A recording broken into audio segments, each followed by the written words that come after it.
Well, hey folks, Real Honesty with John Ritland, my review of New Japan Pro Wrestling's G1 Climax 28 Night 11 event. This is easier to do than that, even though that would be like Night 30 with how many numbers I just put up there. Apologies for this review going up a little bit later. I had to watch first 2 hours before I went to work today, and then worked 8.5 hours, and then watched the co-main event and the main event just now. So now I'm cutting this review. So apologies for it not going up normally. Well, work calls and, that paycheck. Got to have that paycheck. But anyway, Kevin Kelly, Rocky Romero providing some great commentary. 4 out of the 5 A-block matches delivered. The first one in particular wasn't all that good, and I'll get to that in a bit.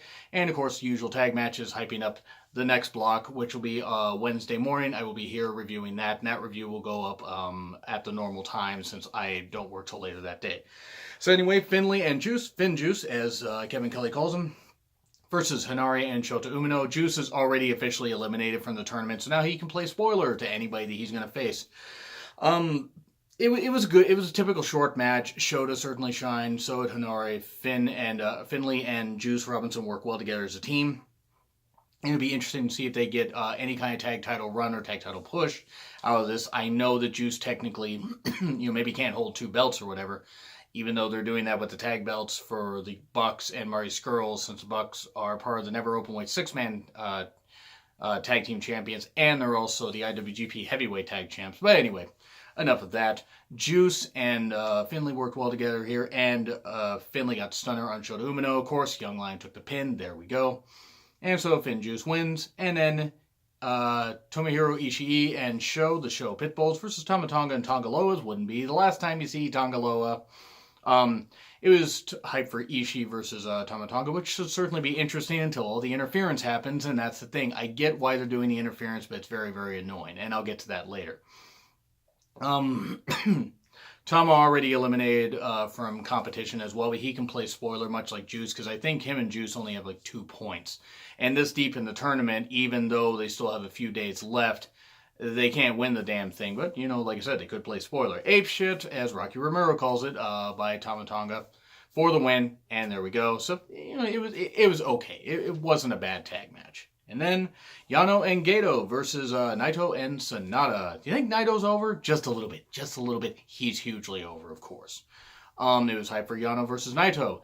Naito's going to win there. There's no reason for Yano to beat Naito. I can understand him beating a couple other people, but there's no reason for him to beat Naito. Of course, Gato getting his beard pulled. That seems to happen a lot with Gato. He seems to get his beard pulled a lot. So, skull in on Gato. There we go. I mean, Gato always takes the fall in these tag matches. I think there's been like 2 tag matches I've seen where he's part of, and it's usually like a 6 or an 8-man tag where he doesn't take the fall. And it's really, really bizarre. It's very rare to see any team that he's part of on the winning side, even when it's Okada. Because Okada doesn't have to take the fall. He could have Gato take the fall. But Yano versus Naito ought to be interesting. It's not going to go longer than 10 minutes, though. I'd be amazed if it did. So yeah. LIJ members win, and there we go. Omega and Chase Owens versus Zack Sabre Jr. and Takuma Michinoku. It was hype for Omega versus Sabre Jr., which I am here for. That is going to be a great match. They give them at least 15 to 20 minutes. That is going to be a fantastic fucking match. It was kind of cool how they did the star again, the rowboat where, Owens and Omega trap their opponent's legs and just do that kind of stuff. And rowboat, it's the rowboat star, as many would call it. Of course, a star, like they popularized it in Mexico when they did, the 6-man lucha matches. And, of course, Chase hitting his package, pile driver, for the win, and have fun on seeing that. And there we go. So Chase actually gets a win, shockingly. But I guess it's because Taka can take the pinfall, because he's still over. He's still a good hype man, great hype man, actually, for Zack Sabre Jr. His introduction of Zack Sabre Jr. is one thing I always look forward to when it comes to their when it comes to Sabre Jr.'s matches. And then Yo Goto, which again sounds like a bad brand of yogurt, versus Kota Ibushi, easy for me to say, apologies for screwing up that name, and Yujiro Takahashi. It was good. It was good. It was a good tag match. Yujiro and Kota are working really well together. Really, really well together. Just give me a while to look at my notes. It is hype for Goto versus Kota. In fact, if you combine them, it would be Goto. Good tag work. Pimp Juice pins Yo. And there we go. It was good stuff. Enjoyable. it was fun. It wasn't a great tag match, but all these tag matches at least were decent to good, depending on like what you're into. And then we get to the first A block match, and it's Makabe versus Bad Luck Fale, and just it was outside quickly. Fale still seems to be favoring his knee. Hopefully he's okay. Maybe he gets some time off if he is hurt. But a lot of interference, a ref bump, because Makabe almost had the win, and then freaking Tongaloa pulls the ref out. The ref has DQ'd Fale or Tama Tonga for less. Whether it's been the respective guys in the match when Tongaloa was outside, and just he didn't DQ him. Like what? He didn't know. He thought he just suddenly got sucked into a vortex and got pulled out. I mean, what the hell was that? Chain usage. Fale gets the victory. It was bullshit. It's not, I get that heels are supposed to cheat to win. That's not even what bothers me. But there's only so many variations of this cheating they can come up with before things just turn to shit. And I'm sorry, that's what it did. It turned to shit. Fale got the victory. I didn't care necessarily that Makabe didn't get the victory. But it's like, okay, you couldn't have had Fale just beat him, like maybe via a distraction or something like that. Makabe goes to hit Tongaloa with the chain, hits him, but then gets, caught by Bad Luck Fale. It was just really, really weird. But yeah, Fale gets a victory. If you don't watch this match, you ain't missing nothing. And then Jay White versus Hangman Page. This was just as good, if not just a little bit better than their match at Strong Style Evolved. Mainly because the crowd was more into it this time.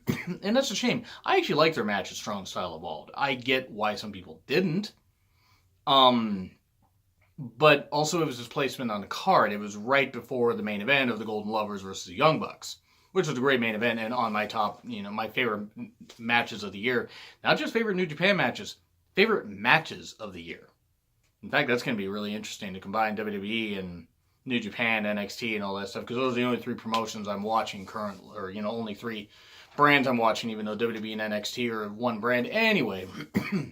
But yeah, that I'm putting a Young Bucks match on my favorite matches of the year list. That is how much their work this year has won me over. So bravo to them. Back to Jay White and Hangman Page. Good stuff. White focused on Page's back. Guardrail spots. Fortunately, the commentary did not get knocked out. I'm starting to wonder if Jay White's just doing it to be a heel or if he's just doing it just to fuck with everybody. Maybe both. Both is good. And then Page fought back. Great buckshot lariat. Great. He really can hit that move out of nowhere. I mean, I know he's got to set up and do, the spring in and the flip. But he really can't hit that out of nowhere. I mean, he just hit that precisely. It's a really good move. It could be a finisher. It could be a finisher out of nowhere if they wanted to do that. But Rite of Passage is also a good finisher, too. Great moonsault outside. Chair usage and more chair usage. And at one point, Hangman Page, I think, tries to pull an Eddie Guerrero from WrestleMania 20 and, has his boot where, Jay White pulls his boot off and then he tries to small package or inside cradle Jay White, but it doesn't work. And then soon after, low blow, after the ref is down, Blade Runner for the win, 1, 2, 3, and Jay White wins. Jay White moves to 8 points. Hangman Page now at this point will just be playing spoiler, but I think he can play spoiler for a couple more matches. And it'll be interesting. And there we go. So now we go to Evil versus Minoru Suzuki. And this was the last match I was able to see before I had to go to work. And then don't get me wrong, I watched the last two matches, but this was fun. Anytime you get, Suzuki with the right opponent, I mean, he can have a good match with anybody, but Evil was a great foil for him, and the fact that Evil had the bad knee, Suzuki could focus on that, and the focus was, laser accurate from Suzuki, who, it's amazing he's 50. He moves like he's 25. I mean, he just has those bursts of speed where I'm like, how? I didn't even have those bursts of speed when I was 25. How is he? The guy's just a freakish athlete, bottom line. Barricade usage, chair usage, Suzuki just kept focusing on Evil's body parts in general, just kept focusing, hitting the chair, all that stuff. Evil fought back, don't get me wrong, there were a great series of reversals. Almost everything is Evil a couple times, not quite. Choke, and then Suzuki with a great counter where he flips Evil over, has him in the choke still, gets the Gotch pile driver, and then boom, 1, 2, 3, and Suzuki gets the victory. It was very, very good stuff. It's very enjoyable. None of these matches will go on my favorite G1 matches of the tournament. There's just been so many of them. I mean, don't get me wrong, but these are the last 4 matches actually are really well worth checking out. Who knows? Maybe one might actually come in, because if I don't just do a top 10, if I do a top 15, top 20, then I might I might include some of the ones here. But none of them will crack the top 10, but they were all really enjoyable.